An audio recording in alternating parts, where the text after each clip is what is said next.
Welcome to another episode on our channel. One of the reasons why my husband married me, he said, is because I knew a lot about football. He thought that was cool. And I do. I do still. Although it's been heartbreaking to watch the Lions over the years. And so now I have a habit of not watching them unless I know they win. And that hasn't happened with the frequency that it's happening now. And that in and of itself is amazing. I used to watch the Lions a lot because even though we might not win, we had Barry Sanders, we had Megatron, Calvin Johnson. I mean, you just never knew what was going to happen. And even if we didn't win, it was exciting to watch some of these guys play. They were very, very good at what they did. And a few years ago, something transformational started happening. Sheila Ford Hamp inherited the team from her mother, and she called a friend of hers who was a multi-million-dollar corporate guy, and she said, I really have always appreciated you as a person and viewed you as a tremendous leader. Can you give me some tips on what to do with this team?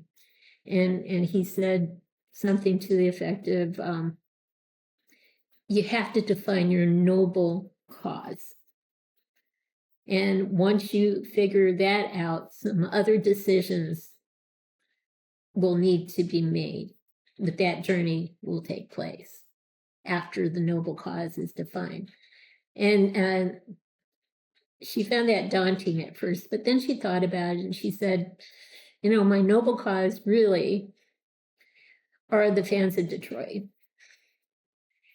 The state of Michigan.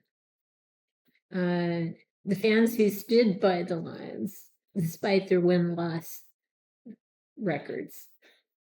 She defined that as her noble cause. And then she realized there were two other things she had to change along the way. That was leadership and culture. Those were the two things that she had to change. And so that journey started to take shape with bringing in Chris Spielman, who used to play for the Detroit Lions, and having really good discussions among other people to include him. And they had it in their minds. She eventually had it in her mind, the type of person that she wanted to hire as coach and general manager and so forth. And so they went out and found Dan Campbell, and they found Brad Johnson. Dan for the coach position, Brad for the general manager position, and they worked out well together. And unfortunately, though, Stafford wanted to be traded, who was the quarterback of the Lions at the time. He's pretty good. And so they traded, they just went with it. He didn't want to be there under the reorganization process, and they understood that. So they said, that's fine, and traded him to the Rams. And in return for him going to the Rams, they sent us Jared Goff as quarterback. And then they started building the team. And how I said Barry Sanders was great to watch. Now we have two running backs who are absolutely awesome. Of course, Barry's always going to be my guy, but Gibbs and Montgomery are very good running backs. And again, a whole lineup of receivers, St. Brown, Laporta, Wright, Raymond, and I can't remember everybody because I don't watch the whole games. I only watch the highlights of the games after they win. And defensive people too, like Branch and Joseph, and some of these guys who are just awesome. Hutchinson, who broke a leg, and other people who stepped up to take over. it's like when one man falls, like 4 or 5 other guys stand up. But they've been doing that all year, just standing up as a team, as a collective. And I'm thinking this might be our year. We're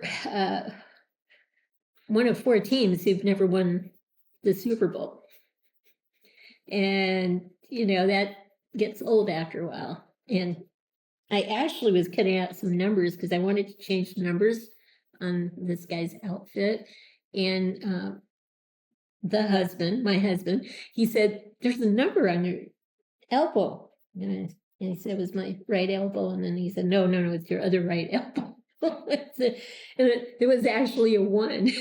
And I went like, whoo, that means something, I think. I'm hoping it does. Anyway, so we're doing pretty good. But our first year under the new coach, the new leadership, and the new culture, the Lions went 3. They won 3, lost 13, tied 1. The second season, they started out 1-6, which isn't too good, but they ended up 9-8. And the third season, under the new regime, they were 12-5 and won their division.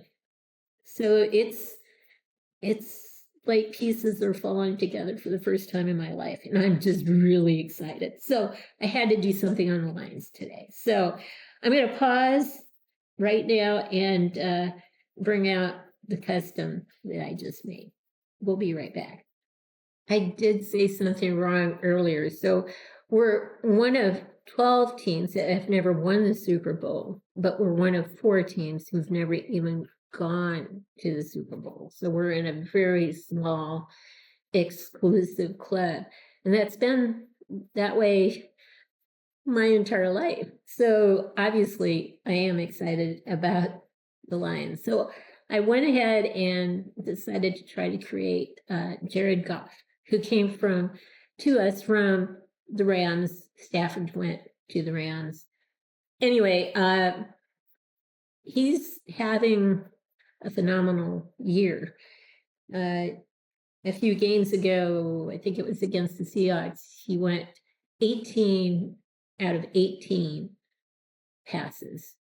Completion rate was 100% for 282 yards, 2 touchdowns, and he even caught a pass from St. Brown, receiver. So all the passes were completions that day. I don't think that record will be broken. I was going to say anytime soon, but I don't think it'll ever be broken, to be honest. That's quite a record, a completion rate that high. He's playing at a high level right now, and I'm obviously supporting my team, and I think this particular head sculpt with this particular cap, which I put a Lions logo on it, captures Jared Goff very nicely. So we'll pause now and put him on a turn trace so we can see him from all angles and then get some tighter close-ups and so forth. We'll be right back. So you've seen this hat before. I showed you in, I think, the last episode. Yeah, the last episode, my last male post-apocalyptic figure, and I used one of these hats on him. I have quite a few of these hats. I just printed out a Lions logo, put 2-sided tape on it, and attached it to the front of the cap. So that's how I got the logo on there. And of course I have them in black and blue. So they're most recent uniforms. The best color combination is the black and the blue combination. The new helmets look so good on that combination. When they rolled out the gray uniforms, I went, please, no, don't put them in gray. That's drab. That's not gonna work. And I don't know if they heard me. They probably just listened to the players, because I'm sure the players probably said, no, this is not a good color. Black definitely is a better color, especially with the blue. So anyway, let's go around and see him from different angles.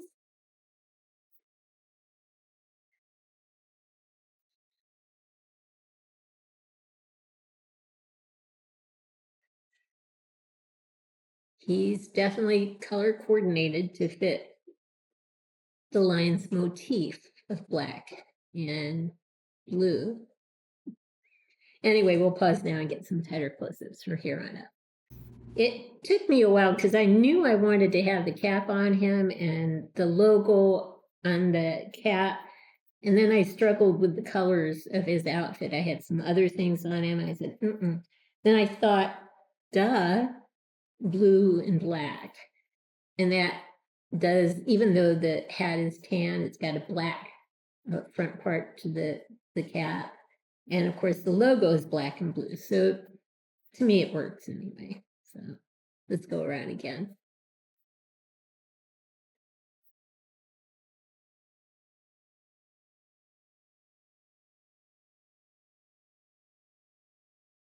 He's got the blue cargo pants on. And he definitely has an intense look on his face. His players actually describe him as being very calm in the huddle. No matter what the score is, he's very calm. So maybe the intense look isn't quite perfect for him, but the facial features are a pretty good match to Jared Goff.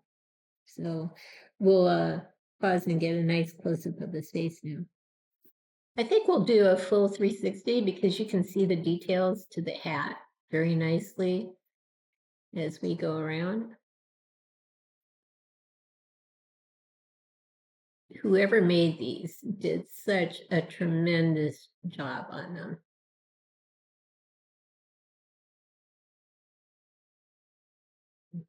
And there you go. Here's one last look at Jared Goff, the quarterback for the Lions. I hope you like what you've seen. If you have, consider giving us a thumbs up and subscribing to our channel, even if you're not a Lions fan. In the meantime, everyone, please have a great day.